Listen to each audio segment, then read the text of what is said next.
You're a stud, man. You're a stud. It's not what your wife says, but I think you are. No, that's not. Did y'all sleep well last night? It was so nice to sit at, I'm at the Marriott in whatever town is north of here, 6 miles. What is it? Tiger, right? Tigert, or yeah, but it's kind of an empty hotel.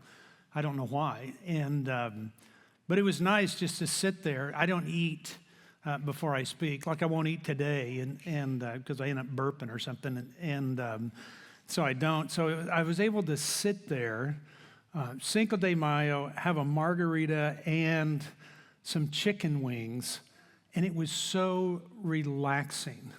Was I not supposed to say that? Okay, I just had a margarita,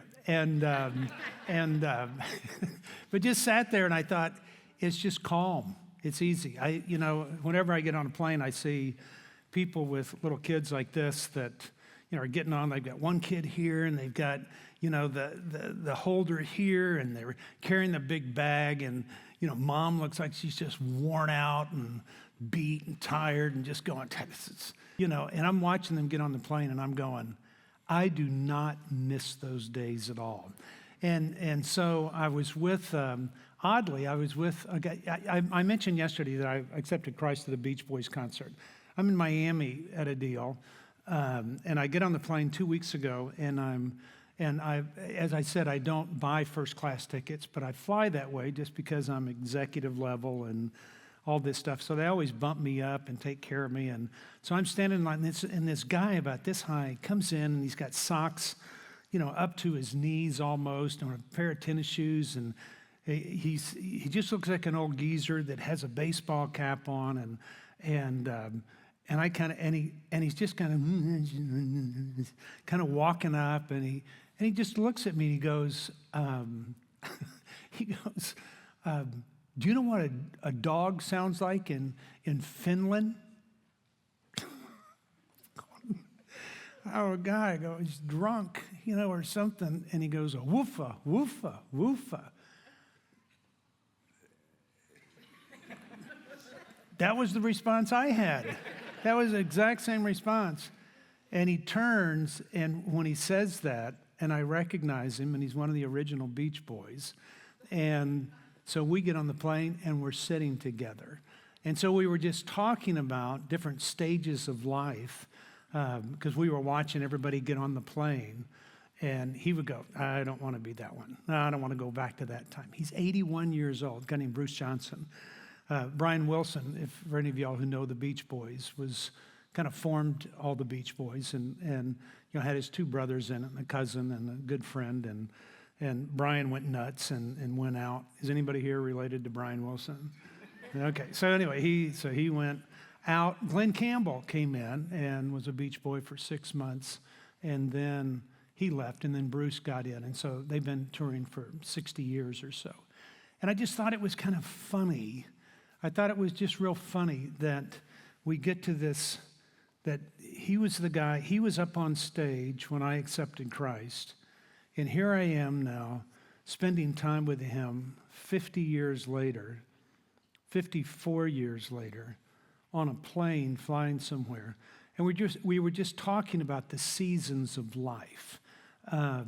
Gordon Lightfoot died. Are y'all Gordon Lightfoot fans? And he just died last week. And did I mention yesterday that I was sitting there reading something about Gordon? Did I mention that yesterday?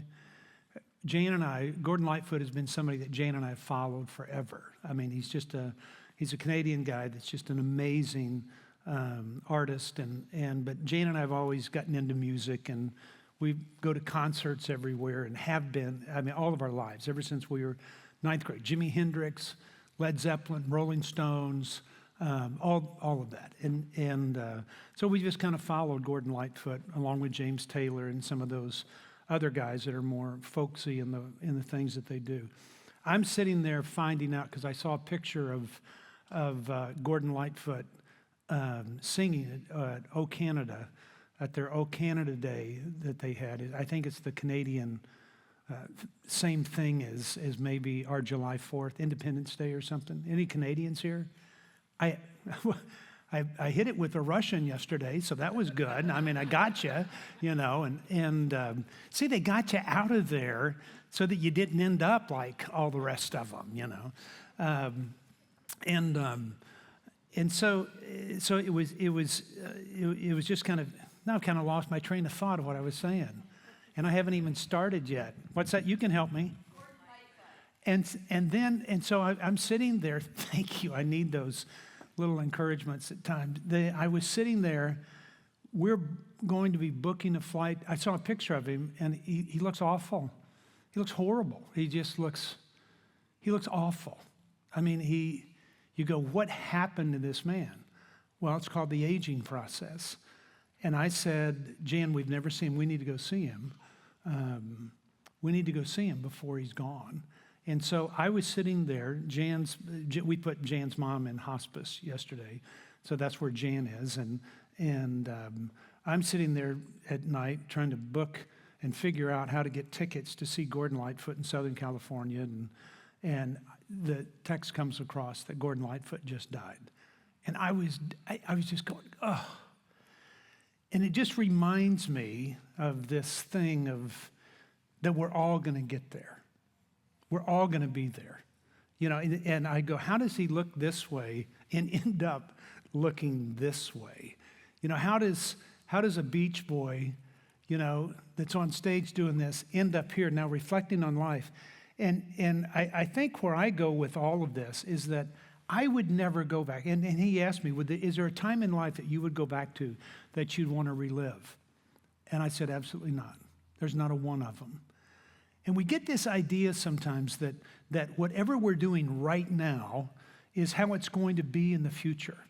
And it's not. You're going to get to a better place. And even in life, we know where this ends up, don't we? We know where we're going to be. We know that we're going to get to a good spot. This is just a chapter in eternity, quite honestly. And so when you start thinking that everything that you're doing, you're consumed by life right now and you can't focus on another. There's going to be a time that you will be at your daughter's wedding and you'll be going, God, this is great. And you'll be happy that you work through things. There'll be time that you're at a funeral and you just go, what a great life. There's a time that you will hold your grandkids and go, it's made it all worth it. It's that kind. And so whatever you're going through, or however you feel like you have to go through things, just know that you can lighten up a little bit and not be so intense, because this too shall pass. The page in this chapter of preteens is going to change. You can tell who the mothers that have babies are. They're the ones that are worn out. You can tell the ones that they just come in here and they're going, I asked two of you, how did it go last night? Well, we got a baby. And so they're the ones that will fall asleep by 10:30 this morning. So if you hear some heads hitting the table, let them go ahead and take a nap. That'll be a good thing for them. But this is going to pass. And so will this adolescent thing pass. And then you'll get into another stage of life, and that too shall pass. And it'll keep moving and moving. And I think that there's something about that keeps it in perspective. That if you keep it in perspective, that's part of that understanding piece that we were talking about. That you begin to understand that we're going to get that way.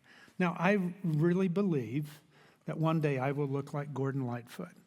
And he looks, well, he's dead now, but he looked awful. I mean, awful.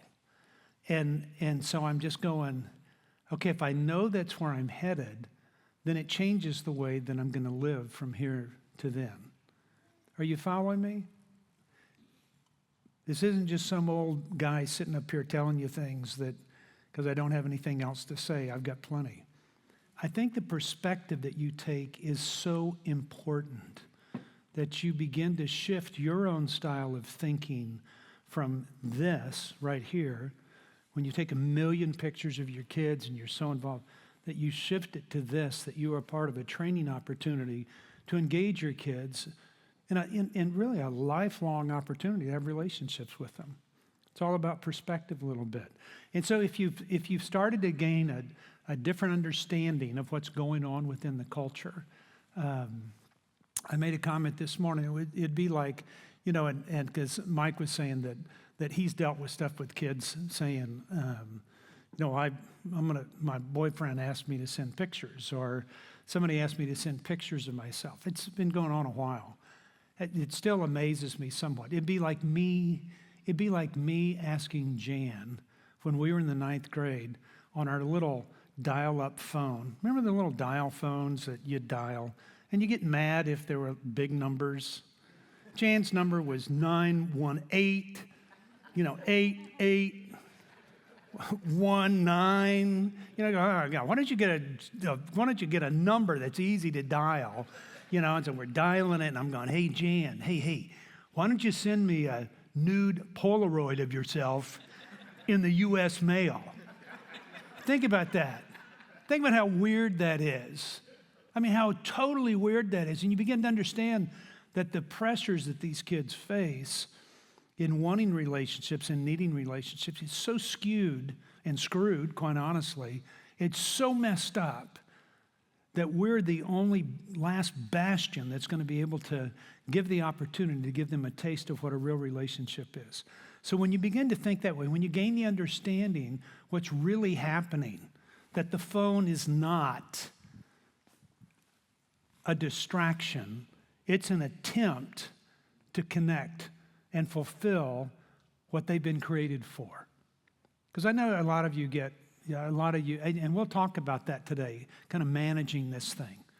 But when you begin to realize what's really going on, and then you begin to realize your role of moving from this to this, and maybe you start changing your messaging a little bit.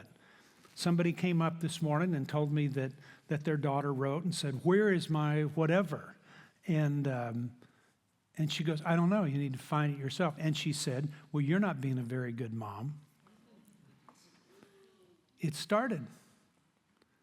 When the minute that you start to say, you're going to have to do this on your own, you're going to have to do it on your own, you're going to have to get to another place. When you start doing that, you're going to get pushback because anybody would rather have somebody else do it for them.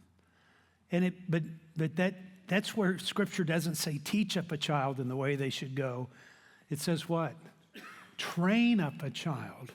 And so as you make the shift of training, then if you do this, if you start shifting your own, messages that you give your kids, the comments, and that may be as simple as this, what I said yesterday, quit talking.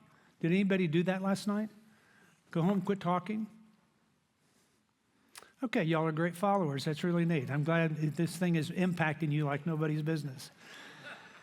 You quit talking so much. I've had kids say this.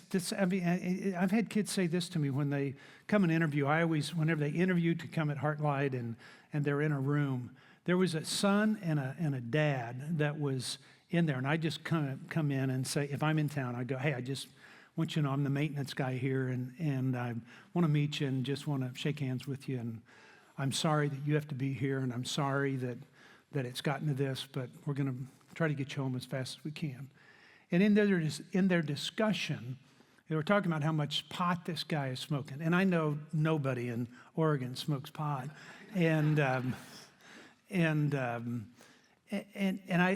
comment was that I was listening to him, and all of a sudden the guy belts out, and the kid belts out. It said, "Dad, you'd be smoking pot too if you had to listen to Mom's incessant talking all the time, and that's why you're gone all the time."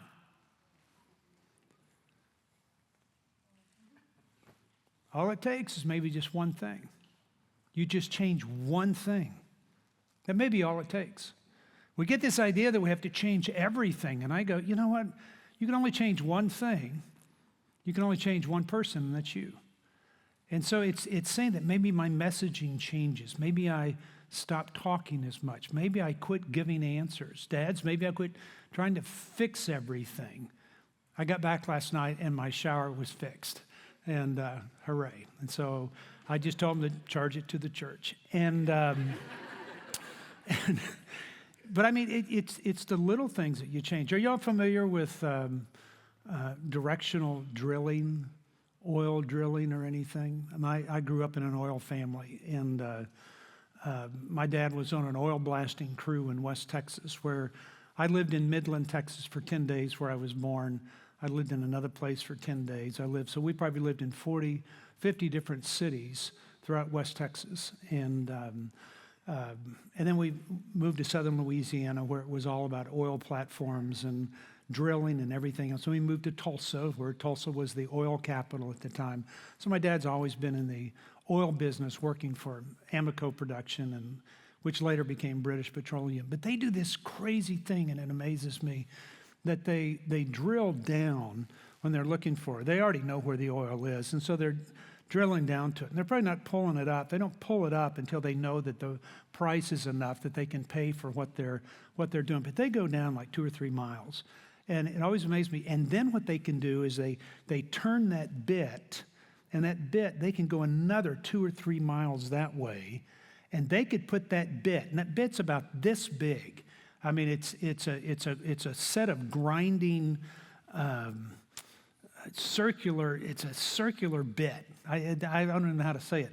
And they spin those things, and it just grinds through. They're able to go 3 miles down, 3 miles that way, and put that bit through a 3 by 3 foot frame under the ground. I mean, and just be right on target with it. It's amazing to me how they do that. What amazed me even more in the questions I would ask is, how do you turn that bit? When you get 3 miles down in the ground, how do you turn it? They wobble it. When it's spinning straight down, they start to wobble it. And when they wobble it, it begins to turn. And they completely change the direction with that wobble. Now here's the point of it. Do you know how much they wobble it? How much they do? Just 1%. Just 1%. Just 1%. They just move it off just a little bit, and it completely changes the direction. And my point of it is this. You don't have to change everything within your family. Perhaps if your child knew that there's nothing you can do to make me love you more, and there's nothing you can do to make me love you less. I think every kid needs to hear that. I think you need to write it on your refrigerator in permanent marker. You can always get a new refrigerator. You can't get a new kid. You know, I mean, there's just they need to hear that. And it may change everything. And just as I said, when somebody goes upstairs and comes down the next morning and they're a completely different person, I've seen kids go upstairs and come down a completely different person away from what they've been doing. You follow me on that? And it becomes important to start thinking that it may just be little things. The only thing, you may only get 4 or 5 things out of, how many hours are we doing this? We go till 2:30, it's 9:30, it's 5, 6, 7. Out of 7 hours, you may only come up with 5 things that you're going to change. And that may be enough to do it. It may be enough. That's what you've got to look at. And my point of it is this too. I want to make sure you understand this. When I say that your kids are just like the kids that live with us, I'm very serious when I talk about things about drug addiction and kids that fall into this fentanyl mess right now, or heroin, or coke. It's so easy to come by. I mean, it's amazing to me. The kids that I know are no different than your kids. And that's what, it's the hardest time convincing people of that. We get this idea that, it's those incorrigible juvenile delinquents, that's who it is. No, that's not who it is. Kids live with us have parents just like Jake. You know, they've got great parents, and they're good kids, and they've been raised well, but something's gone wrong. The kids that I know that have committed suicide, out of the 49 that I know that have committed suicide, 48 of them did not graduate our program. They were with us. Parents pulled them out early, which just goes to show that unresolved conflict during the adolescent years is only going to come up later in other years. So the work that you're doing with your kids right now, whatever it is, you're going to be determining who they choose as a mate. You're going to be determining how they parent their own kids. And the biggest thing is you're going to determine what kind of grandkids you're going to have. And so that makes it all worth it, as a side note. But it's just these little things that you do, and you begin to go, okay, I want to change some things up. It may be that you quit talking. It may be that you quit sharing your opinion. Grandparents, everybody's got opinions. They both stink. Nobody wants to listen to them. But maybe it's that you start to share your perspective on things rather than opinions. And that moves you. This would be down here on this side of it. This would be where you share your opinion. Now you start sharing your perspective. This is where you move into looking at your life and saying, what have I learned in life? What have I observed?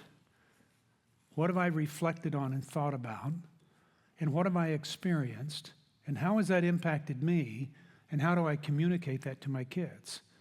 Remember that. It's what you've observed, it's what you've reflected, and what you've experienced. That's where you get wisdom. Now, there's a scripture that says, if anyone lacks wisdom, let him ask of the Lord and he'll give it to you. He'll do that. And the flip side of it, too, is memorize the book of Proverbs. There's a lot of wisdom there that's very applicable at any age, in any place, in any culture. But take advantage of it. But my point of it is that somewhere you start sharing perspective on things. My grandkids love Taylor Swift, and I know they're the only ones in the world that do. Everybody else does. I met her when she was like 15, 16, and sweet gal. I think she's still a very sweet young lady that I think she's now 33 or something, which is crazy to me. But they wanted to see her in concert. And so it was late. She was coming to Shreveport, Louisiana, little 20,000 seat auditorium.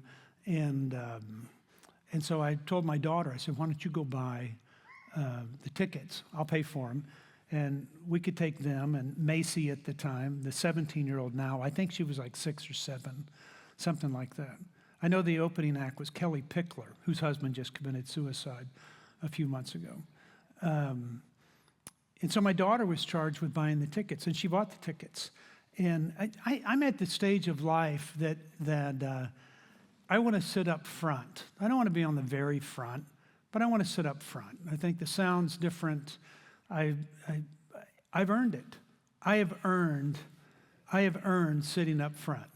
That's how they ought to sell tickets to people that are 60. You get first choice. 50 and 20-year-olds. I mean, they're idiots anyway. Go sit wherever you want, and let them sit outside and listen on the car, But who's 20 years old here? Okay. They're really idiots. And so my daughter buys the tickets, and I just want to, as I said, we go to concerts. I want to sit in certain places. Amy Grant called and said, hey, Vince, her husband is playing with group Eagles, and he's been an Eagle for the last 3 years. And she said, do you want to come to Nashville and come and see Vince play? And my first question was, where are the tickets? Where are they? And she goes, well, they're here. And I go, I don't think I want to sit there. I'd want to sit, if I'm coming there, I'd rather sit someplace else. So we did. And Amy's just kind of going, well, what? I'm real picky about that. Well, anyway, so Melissa buys the tickets, and we are walking into the arena. And as we walk into the arena, we're walking to the back, and we're going up these circular things all the way to the top. And I'm going, where are our seats? And she goes, I got the best ones I could. And so we are on the last row of the arena, second tier up, last row. We are so high up and so far back that every time I do this, my head would hit concrete. That's how far back we were. And see what it did? It just wore the hair out of the back of my head off. And so I started saying, what, you got to be kidding me. Why are we sitting all the way back? Now my 2 grandkids are there, and their 2 friends, and then my daughter, and Jan's there with me. And Jan's looking at me going, Mark, shut up. Just shut up. Just stop. No, I mean, look at this. You can't even see a thing from here. I mean, look at this. Taylor Swift came out, and I'm sitting there looking at her. She looks like an ant, about that big, playing the guitar. And I'm going, this is worse. I mean, and you could hear this, and this is, I'm not exaggerating. People were going like this to get their eyes focused where they can see, and you can hear eyes popping as they were straining so hard to see what's ever on the stage. And I'm going, this is awful. This is miserable. There's not anything worse in the world right now than where we are sitting on the back of this arena, and it's awful. And so and now my daughter's looking at me going, and she's almost in tears because she bought, and she should be, and because she bought the wrong tickets. And I'm just going, this is miserable. This is awful. It's pathetic. I can't even say. And Jan's looking at me going, just calm it down. Okay. And I was sitting over here by Jan. I go, here, girls, why don't you stand over here and while I just sit over here and pout. So I'm in that room, and there's 19,000 little girls in there, and me, and I'm just sitting there shaking my head. And so Kelly Pickler does her thing, and then Taylor comes out, and I'm going, see, I can't even see her. I mean, I'm just talking to myself how miserable, how pathetically miserable this is, and just watching. And my granddaughter looks at me, and she goes, Macy goes, hey, Papa, these are the best seats in the whole house. And I go, well, Macy, why would you say that? And she goes, because you could see everything from here. And we could. The back of everyone's head. We could see lights. We saw storage areas. We saw all the electrical panels. We saw all the sewerage pipes. I mean, you name it, we could see it.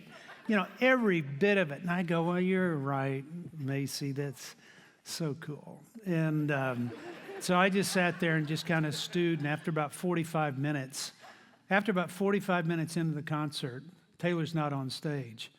And all of a sudden, she is standing right here next to me. I mean, right here. So close that when she turned the guitar a little bit, they had restrung it, and she forgot to coil, or somebody forgot to coil one of the strings, and the string kind of caught me, and kind of poked me. And so now the spotlights are here, and I go, girls, get over here where you can be next to her. And so I move over, and she sits there and sings 3 songs. And at the end of it, I go, Taylor, let me get a shot. And I should show you the shot. My granddaughters are sitting there going like this, and Taylor's sticking her head in there as she's getting ready to run off stage and go. I'm now sitting there going, this is unbelievable.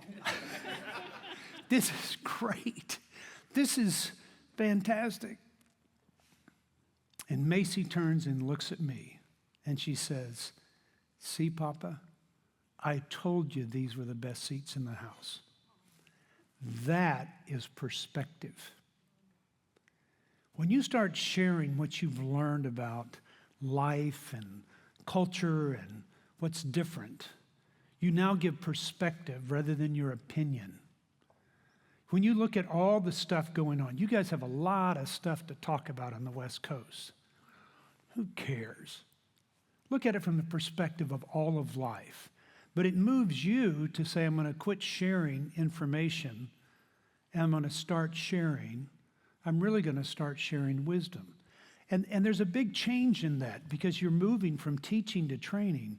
But information is this stuff that I mentioned yesterday we're bombarded with. Wisdom is something that is scarce, and our kids are starving for wisdom. And so it's like this, it's when your daughter comes to you and says, Hey mom, you and Dad ever have sex before you got married?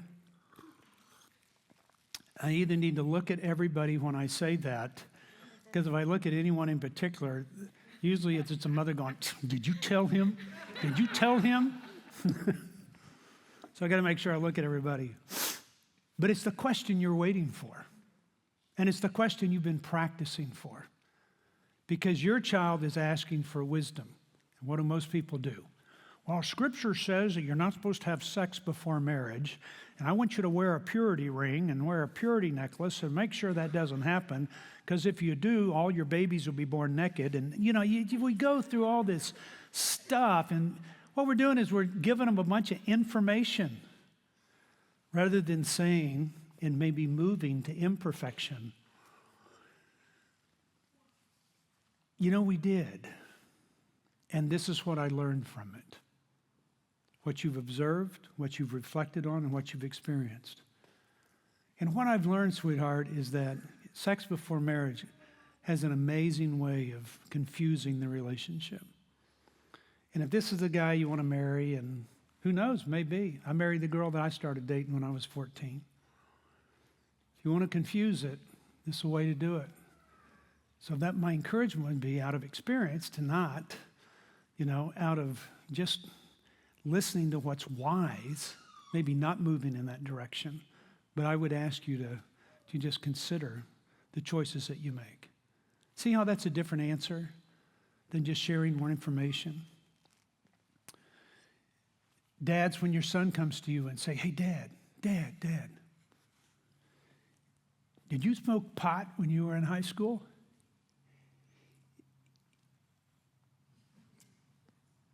No, but your mother did. This isn't the time to be going, well, I don't want you smoking pot because, the brain doesn't develop like you're a brain surgeon or a neurosurgeon. Like your brain doesn't develop until you're age 27. Your frontal cortex is blah, blah, blah, blah, blah, blah, blah, blah, blah, blah, blah, blah, blah, blah. What you're doing is sharing more information. What they're wanting is wisdom. So what's the wisdom that you've gathered about smoking pot? What I've seen, what I think about, and even what I've experienced. Son, I did. I smoked pot when I was in high school. Matter of fact, I smoked the first year that I was in college, and this is what I'd like to tell you. What I found is that teens that smoke, usually lose a sense of motivation. They don't end up in a place they want to be. They become dependent, and I don't want you to go there, because I've seen too many people that's happened to. You can share information, and it's going to be like water off a duck's back. You share wisdom, and they're going to go, I need to hear that. That's what I want to hear. There's a scripture that says, what father, when his son asks for a fish, gives him what? What? Little Bible quiz time here. Asks for bread, gives him a stone, or asks for a fish and gives him a serpent or a snake. What father, when a son asks for wisdom, gives him information? And you just keep giving information here, which is great in a teaching mode. But when you get up here to a training mode, that's not what they want. They have all of it. They want to know, okay, how do I make this thing work? And we get this idea that I'll just keep teaching them more. Well, let's get them in more Bible studies and memorize more scripture and more discipleship classes. If I can just pour the goodness of God into them and in more information, that's going to work. And I'm telling you, it doesn't. Because I've had kids that have had everything poured into them. Everything.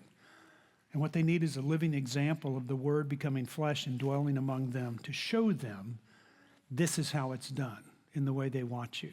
Are you following me? So this is just the first thing that I would tell you, that this information to wisdom. The next thing, you move from this, when you move from a teaching model to a training model, that you stop talking all the time and you start listening. See where we're going? Yesterday we spent time, let's build the platform. Now let's kind of figure out which platform you need to be on.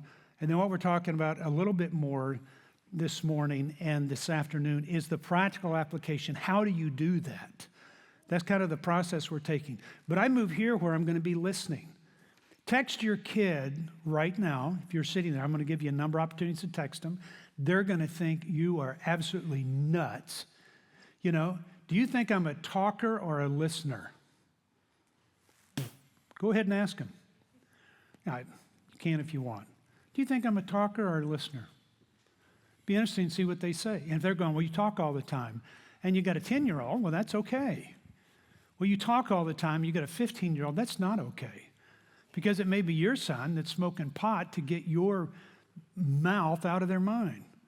Or maybe they keep being reminded, Dad, that they're being fixed all the time.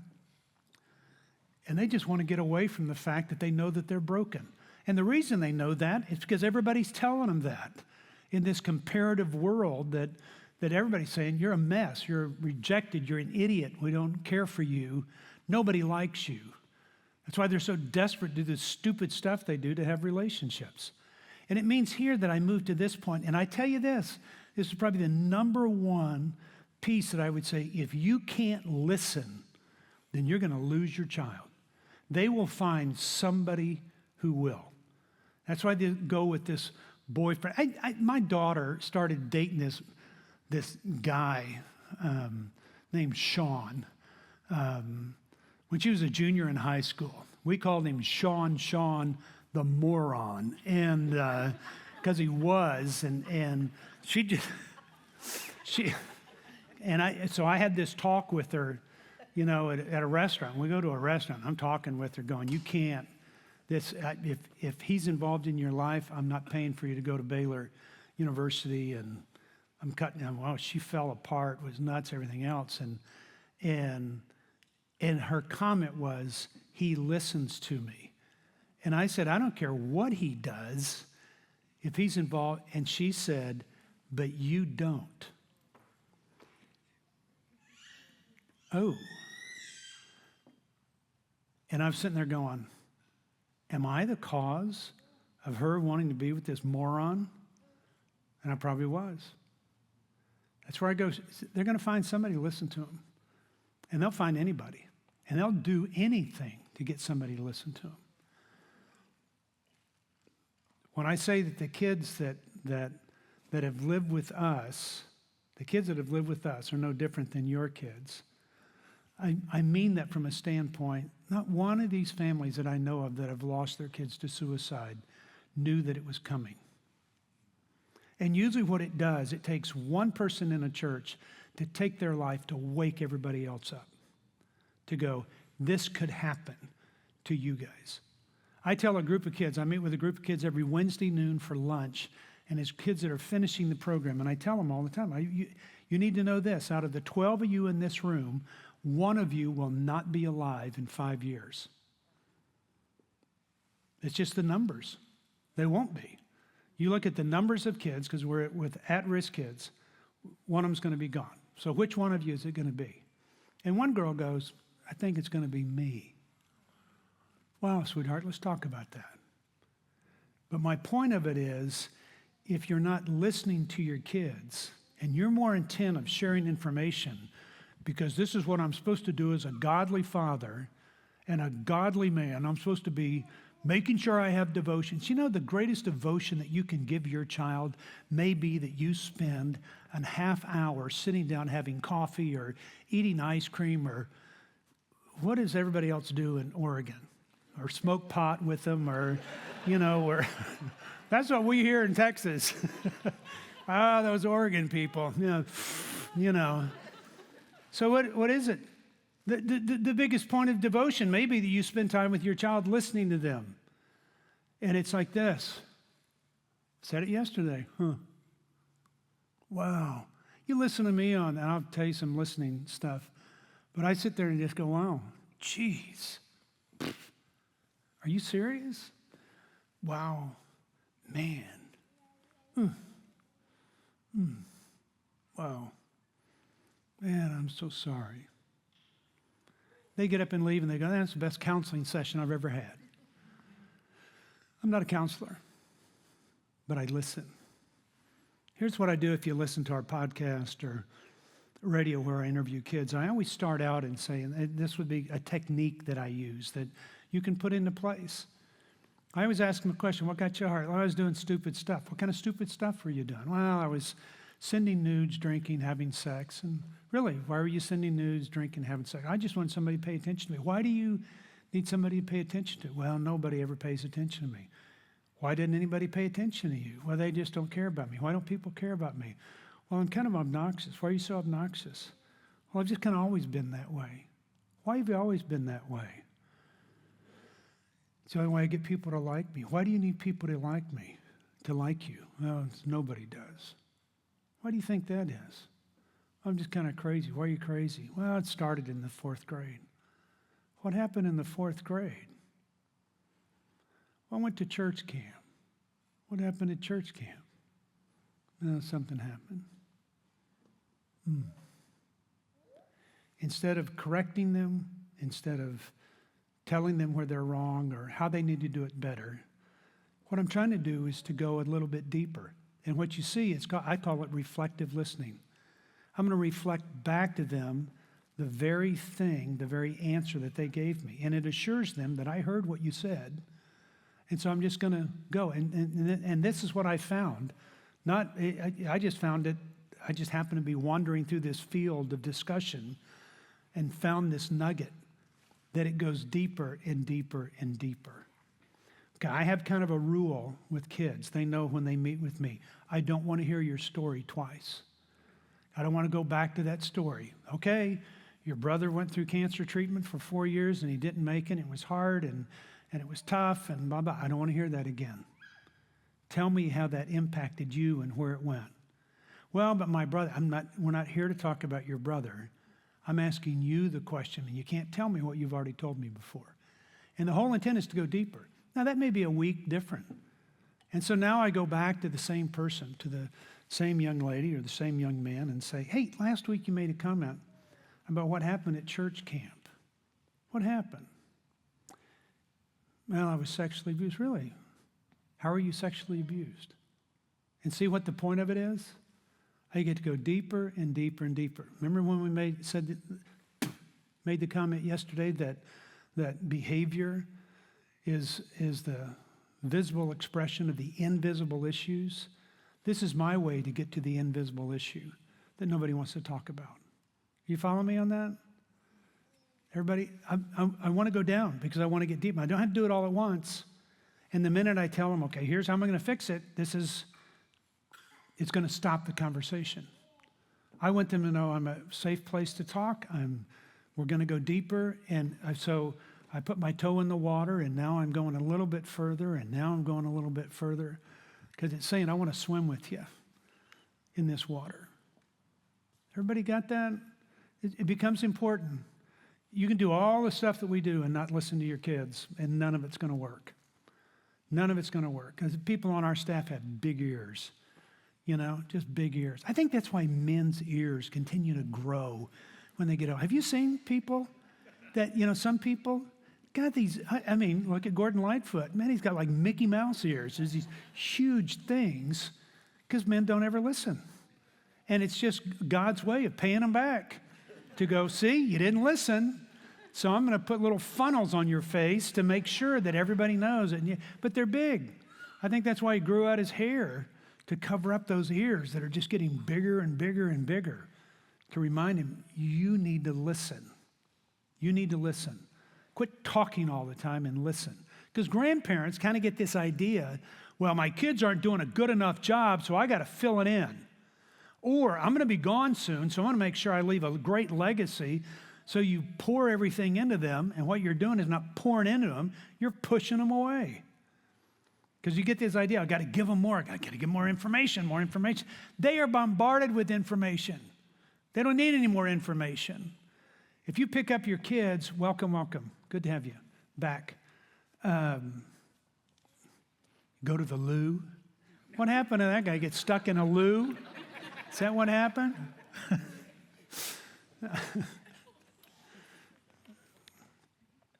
See, now I lost my train of thought.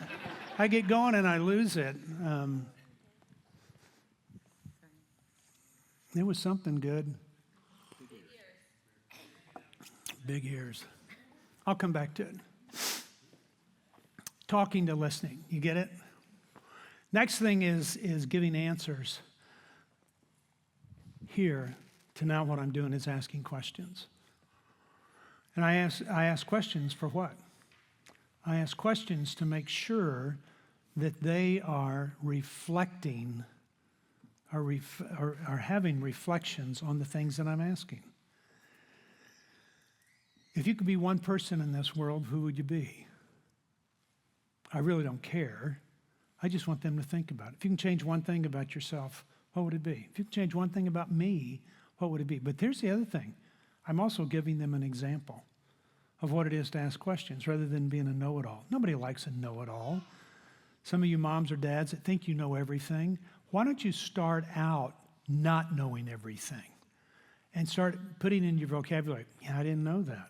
I have no idea. Beats me. Huh, I never thought of that. That is an amazing way to let your child know that they don't have to know everything either. Because we get this idea that we have to know everything. And the comment about the Where Stitch book is that it really is that appeal to, we get this idea as Christians that we've got to answer everything. And Scripture talks about the secret things of God. There's things that we just don't understand. And so that I can leave that alone. I have quit spending my time trying to figure that out. I don't really care about some things. Jan goes, let's go to Israel. Why? Well, we can see where Christ walked and all that. Okay, that really doesn't, do y'all have a trip planned to Israel or anything? Do you have a trip plan? Okay, well, the next slide says, but I have no interest in that. I don't. I read Scripture. I can see those pictures. There's just nothing that appeals to me. Jan, on the other hand, I think she spends 4 or 5 hours a day studying Scripture. I just go, well, how much can you know? And do you love people better than I do? Or, what? And we're just different. We're just different. I really don't have that appeal. But all of you need to go on the trip to Israel. And we'll be taking deposits later this afternoon. When do you go? Next May. That's the best time to go to Israel. Okay, let me tell you this. When you get to Israel, just where you know this, if you go to a church there, they're going to be singing worship songs. A girl that lived with us 30 years ago is the #1 worship leader in Israel. Her name is Shani Sokaram. And she's got so many albums out, but she speaks fluent Hebrew and amazing. You ought to go see her on the trip, or she'll give you a tour or do something. But she lives over there. Her daughter now lives with us, which is funny. Not to them, but it is to me. So it's kind of different. But I'm going to start spending more time asking questions. I'm going to text them things in the middle of the day. Have you thought about this before? Hey, how would you like to do? If you can see one band in concert, who would you want to go see? Hey, what's something that has made a dramatic impact on your life? What am I doing? I'm getting them to think. What's the one thing that you really don't believe this God stuff about? Do you really think there's a rainbow bridge? Do you really think there's a doggy heaven? I'm getting them to think. I want them to think. And here's why I want them to think. Because we're cultivating the seeds that have been sown down here. Now, I'm one of those guys that believes, that I think I mentioned it last night, that all these seeds that have been sown into the life of your child will come to fruition one day. We're promised that. He goes, I will complete that which I've started. Isn't that kind of cool? That's a promise that I go, no matter what you're going through, He's going to complete what He started. And it wasn't you that started this thing. It was He that started it. And so that's where I can relax. And so when I'm coming here, I'm just asking questions. I go, why are you asking so many questions? What's your answer? I don't know. Well, do you ask other people questions? I haven't thought about it. Do you answer any of them? No. Just asking. And what that does is create something. Now, hopefully what you do, one of my comments to people is always schedule time once a week that you go spend time with your child somewhere. Somewhere. What do they like to do? Ice cream? You play video games, you get consumed in the video games. But it's just sitting across the table and just talking. Put your phones up, just get to talk. Or what you do is when we go out and eat, you need to pick the funniest TikTok or the funniest YouTube that you've ever seen. And I'll bring a funny one to the table, and we're going to show each other those things and just learn to laugh a little bit. Would y'all do that? Are y'all anti-TikTok and everything here? I don't think it's going to go away, folks. 58% of this country, of this world, the 8 billion people in this world, participate in social media. 58%. I mean, it's unbelievable. And so I go, then use it. Take lemons and make lemonade. Or yesterday, take limes and make margaritas. And I mean, it's whatever you need to do to take it and communicate with them, and then just throw out questions. And maybe after 6 months, they'll start asking you questions. Hey, Dad, what'd you feel like when you didn't make the basketball team? Hey, do you remember 7th grade? Hey, do you remember? But sometimes we get this idea, no, I'm going to tell you about when I was a little boy and this is what I did. Wait till they ask. Wait till they ask. Instead of forcing it on them. Let them kind of determine the direction you go. Because this down here, you're determining the direction. Up here, let them determine the direction. You guide and steer. Just like God does with us. Man plans his steps, but what? God directs his path. And so as my child spends time planning steps, I'm just directing their path to figure out where to go. The next thing would be I move from telling everything to now sharing things. It's interesting to me that I probably spend more time sharing about stuff that didn't go right or was difficult or hard or, those kind of things. I move from this lecture mentality here that works great to young kids, but it does not work well here, so I move to discussion. In discussions, we can talk about things that doesn't have to have a conclusion. It's not that I've got to win you over to my way of thinking. You get this idea that you have to, so that's why they feel like that you're cramming stuff down their throat, when it may be, let them be the ones that get motivated. I mentioned the school thing yesterday. To give you an idea, I tell kids, I don't care what you do in school. I mean, and our kids go to school for 3.5 hours a day. We have 5 teachers that, have the average age of like 98. They're just old people, but they do an unbelievable job. All these classes, it's a Texas Tech curriculum that we use, and it's fantastic. But I tell them, if you don't want to do it, don't do it. Quit, stop. But my intent is to give them the responsibility for doing it. We have kids that come to us and go, can we do school extra time? So every Tuesday and Thursday night, 25 of them get to sign up to go to school and do extra. And we have kids that have caught up 2 years in school because they're so motivated. Now, they're not motivated because we're doing anything special. They're motivated because we're giving it to them and letting them do it. And we've just kind of stepped out of the way. No homework. There's no homework. I don't believe in homework. And I look at it and I just go, and I don't know where you guys are academically either with your kiddos. I spoke at Princeton University and they asked me not to speak about academics, which just gave me permission to talk about academics because I kind of coupled it with the high suicide rate that Princeton University has. And I started talking about this matter of importance. I wasn't in the top 85% of my high school graduating class. Isn't that funny? It wasn't to my parents either. And, it just wasn't. But I wasn't. And I flunked out of my first semester of school. When I went in and said, I got this leadership scholarship because I was president of the student council and all this other stuff. But I was so high as a kite and in another world when I went to meet with them, they said, we're taking away your scholarship. Why is that? Well, you finished a semester and you don't have a grade point. And I go, well, I got something, don't I? They go, no, you don't. You have 0. It's almost like you didn't go to class. Well, who told you guys? And I didn't. And so I wanted to get into Tulsa University at that time, and I sat down with a lady and she said, you need to make a 4-point. Okay, I've never done that in my life. I did. And then it went on. I got admitted to law school. Now I write books. I don't read them, but I don't read books, but I write books. Matter of fact, I quit law school because they want you to read. I'm going, I can BS my way through anything, but I can't, not law school. Is anybody here a lawyer?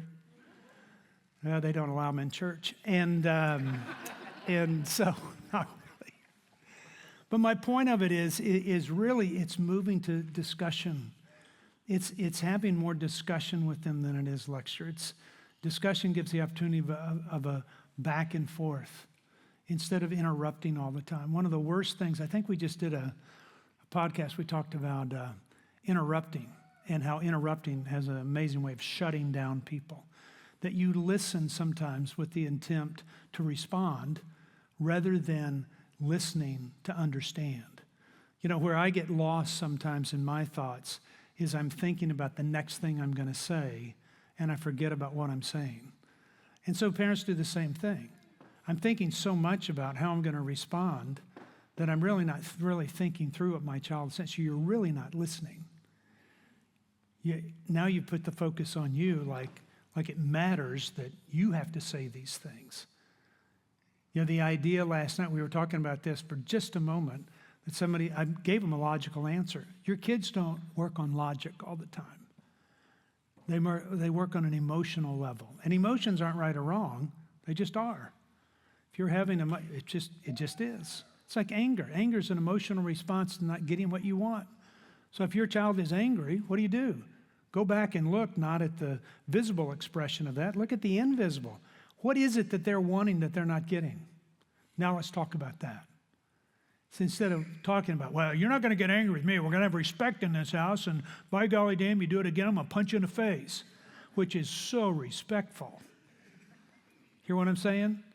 We're being disrespectful and pushing respect. And I believe that respect is the number one thing that every family has got to have, or it's not going to work at all. So you've got to ask first, then demand, just like what you do with horses.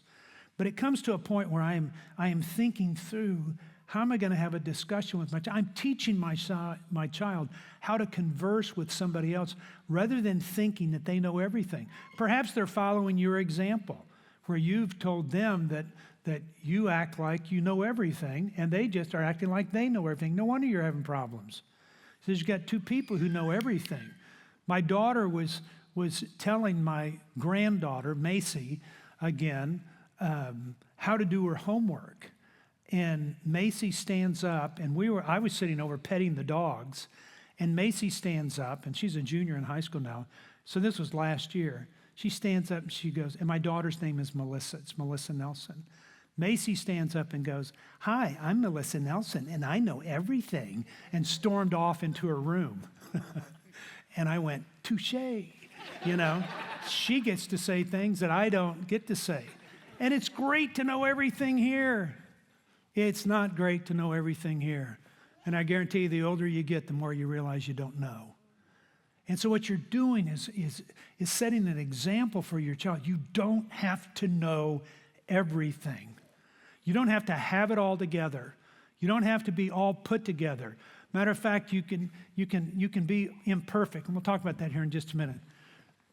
It moves here from punishment, it moves over here to discipline. And I gave you that example last night that discipline is helping a child get to where they want to go and keeping them from where they don't want to end up. It's about them. I'm going to help you. So I got to know where they want to go. And I got to know where they don't want to go. Do you want to end up this way? Okay, what can I do to help you not end up that way? If you're struggling with your child that may be saying, you know, we really hope that when you're 30 years of age, that we have a great relationship. I can't think of anything more that I want than to have a great relationship with my kids. What can I do to help us get there? And your child might say, well, Dad, maybe you can just shut up.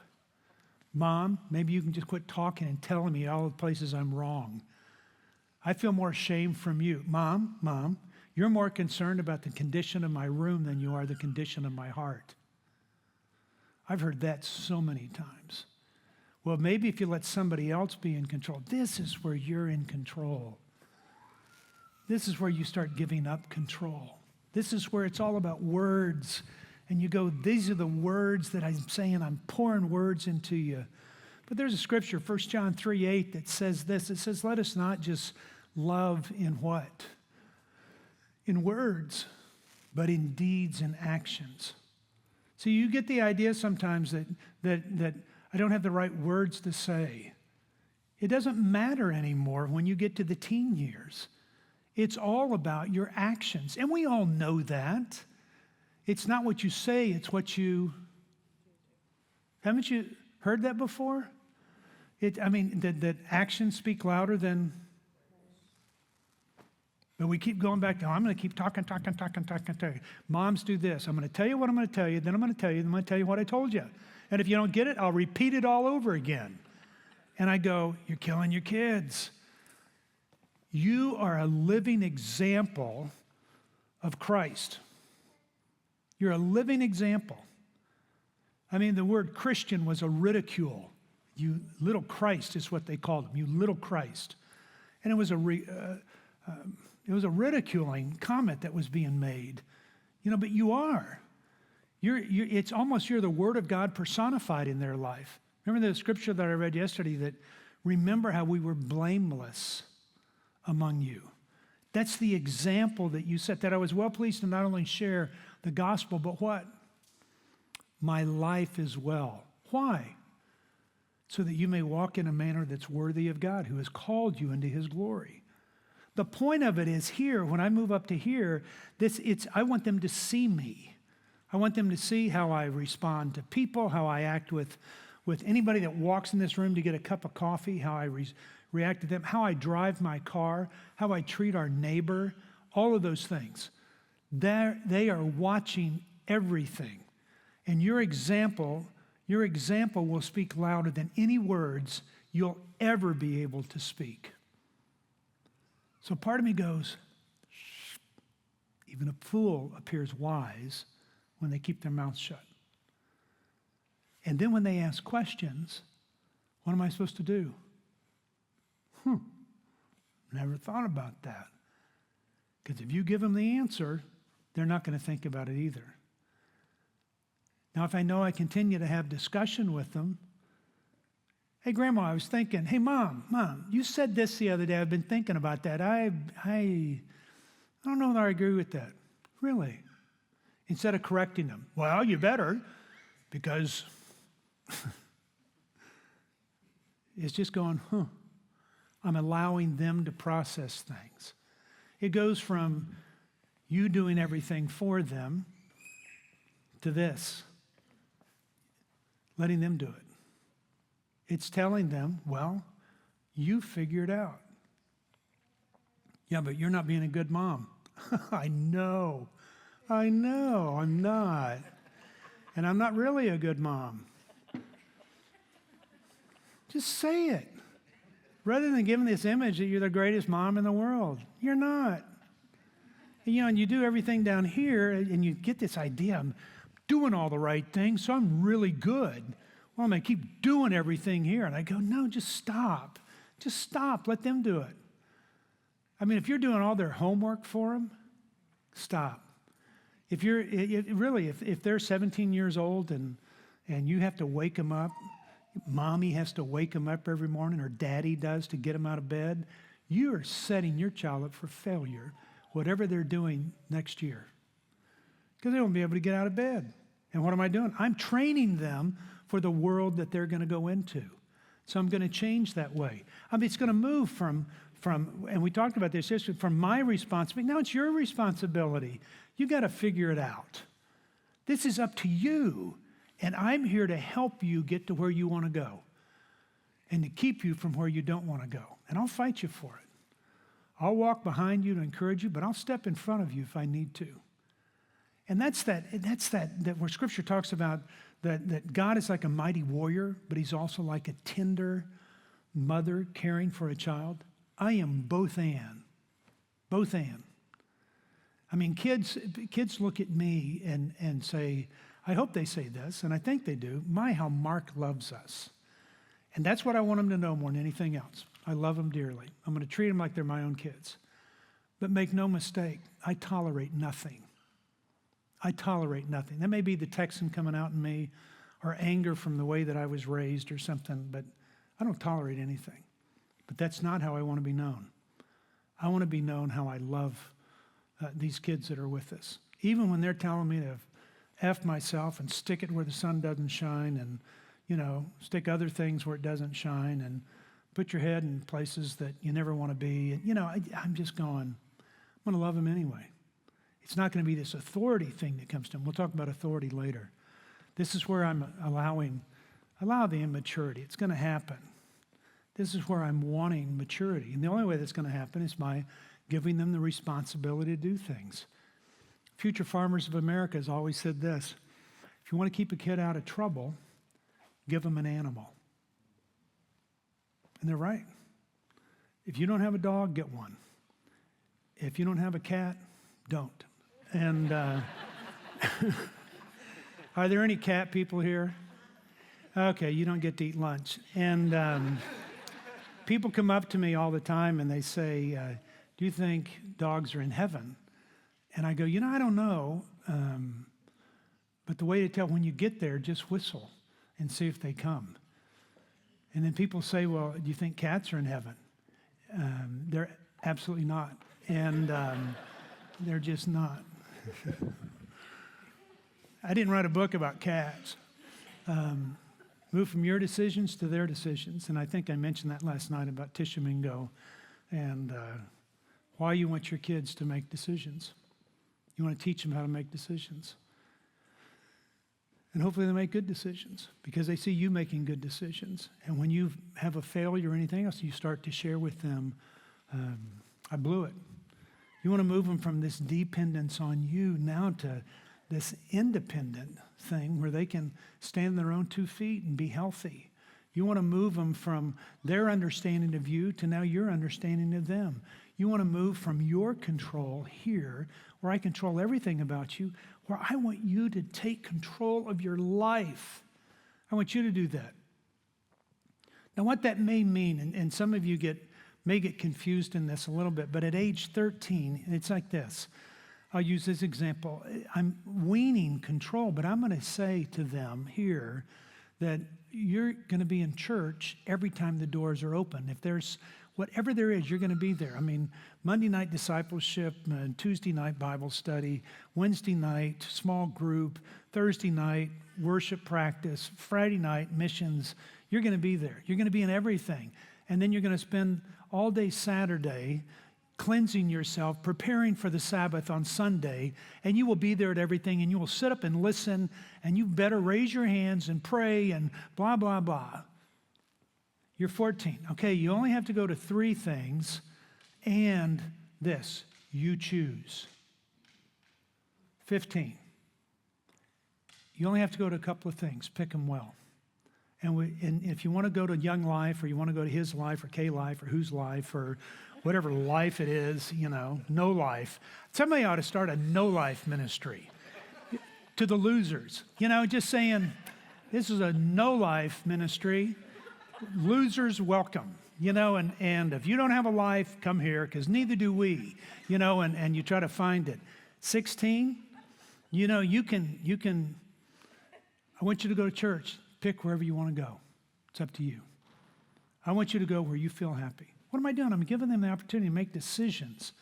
I'm giving them control of their life.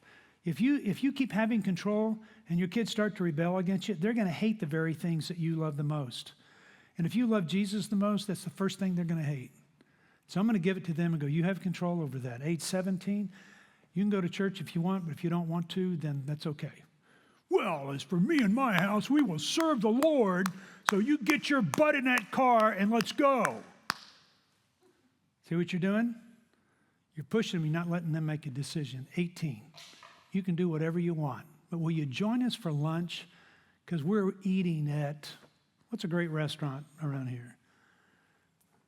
We're eating wings at the Marriott Hotel tonight. See what I'm doing? I'm giving them control, letting them make a decision, and I'm sacrificing this idea that I have that in order to be a godly person, you have to go to everything spiritual there is. Thinking that spirituality has to do with the things that you do, when really what you begin to think, it's more about the person that you are. This is where I demand perfection. I want perfection. This is where I start sharing imperfection. Whether it be smoking pot in high school or having sex before you got married. There's something about people being imperfect that's something. I hate being around perfect people. If any of y'all are perfect, I don't want to hang out with you. If you have it all together, you and I are not going to get along well. It's just because I don't do well with that at all. You know, when I made a comment about Jane and I going through counseling, a few of you kind of perked up a little bit, going, The things that bind us together are not perfection. It's not perfection. It's not the fact that I've written books. It's not the fact that I do what I do or that I wear the boots that I do. I'm sponsored by a boot company. That's why I wear them. It's more the imperfections that join us together. It's the fact that I can't breathe out of the left side of my nose because of the way I was raised. It's the fact that Jan was sexually abused for 7 years. It's the fact that my son ended up drinking like a fish and really just quit last year. But so much that he left the gal that he married 9 months after he met her because he met another gal, had this crazy affair, and now she's our daughter-in-law. It's great. Or that my daughter wrestled with an eating disorder when she was at Baylor University cheering. Those are the things that bind us together. It's the imperfections.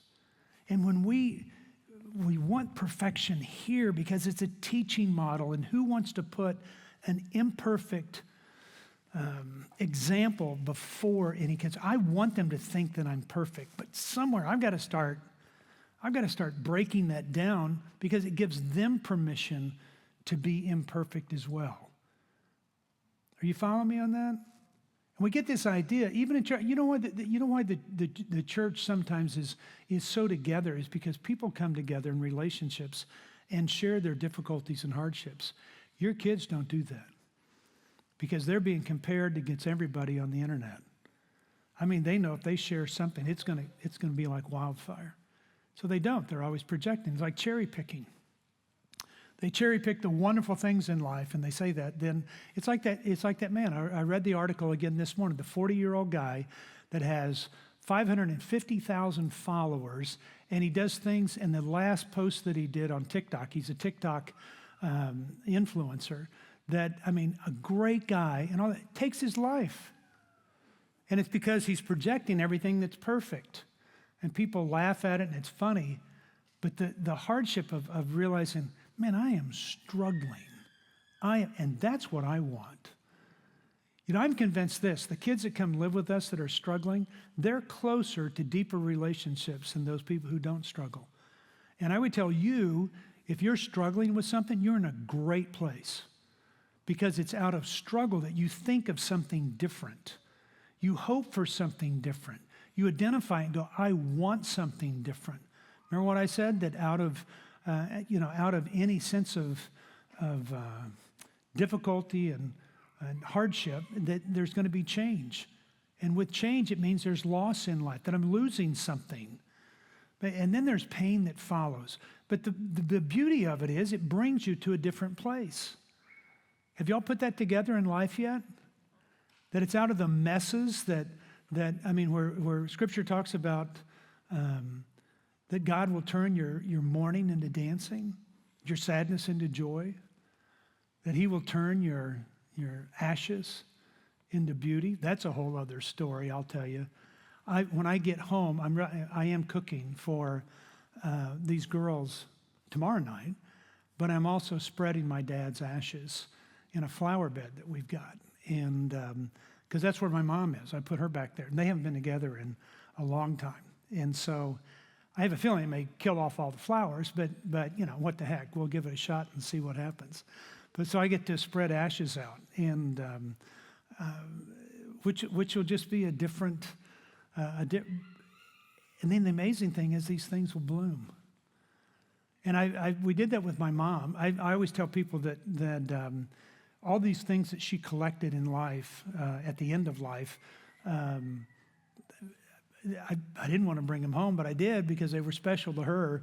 So I decided to give it to all the people that work for us and all the people that we know. So we called people that work for us, and I said, look, come on, I'm putting out all my mom's stuff, and you can have it. I just want you to have it. I mean, she would roll over in her grave if she knew the stuff that we gave out to everybody, because she was kind of a racist. And she would just, and then I said, well, she couldn't roll over in her grave because we didn't bury her, we burned her. And so I put her in plants. And as I was pouring her out in plants, I don't know why, but I poured it out in a cup, and then I put it in the plant. I bought these hibiscus plants. She was a big flower person. And then I planted all these plants, and I didn't put too much of her in each one because I didn't want her to kill it. And so as I'd plant them, I'd let them kind of go. And this is no exaggeration. And I'll tear up a little bit, but on her birthday, those plants bloomed. And I sat there and I thought, I can say this is the damnedest thing I've ever seen. When God says that he'll turn your ashes into beauty, that morning, all these plants bloomed, and I just went, that is unbelievable. Unbelievable. And I was just going, it's true. So when we get the idea that God will, when we share the difficulties and hardships and the things that we struggle with, we get them out on the table. It's like I spend time loving people and I let God do whatever's impossible. And I trust that. And to me, it's been amazing to see these flowers come out of a pile of manure that the ashes of something else. And it really has been somewhat interesting to watch. You move to imperfection. When I get with people, I don't share what I do or what I've accomplished. That's why I always go into kids and I go, I'm the maintenance guy here. I want them to know I'm not perfect. And they know I'm not perfect. I want to craft character and move to coaching character. And this is where the Christian life is taught. This in the training mode is where the Christian life is caught. And they see it. So part of me goes, quit trying so hard. Quit trying so hard. Just back up a little bit. A spiritual person is not something that you do. It is something that you are. This is what you do. This is who you are. Your kids are measured by what they do here.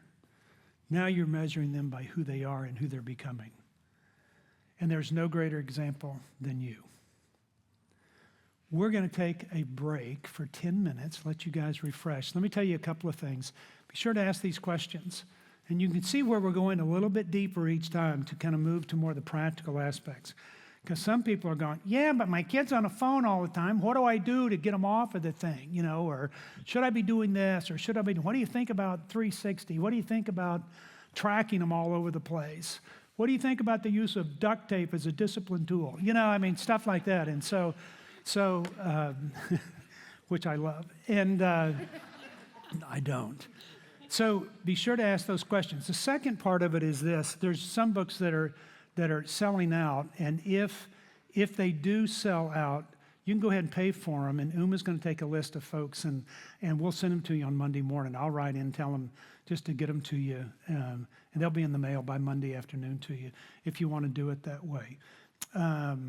There's brochures and stuff about other things that we do, I think are on the outside table out here. Take advantage of those, and you can just see other things that we're involved in. Jake, anything else we need to say? Good. We'll see you in 10 minutes.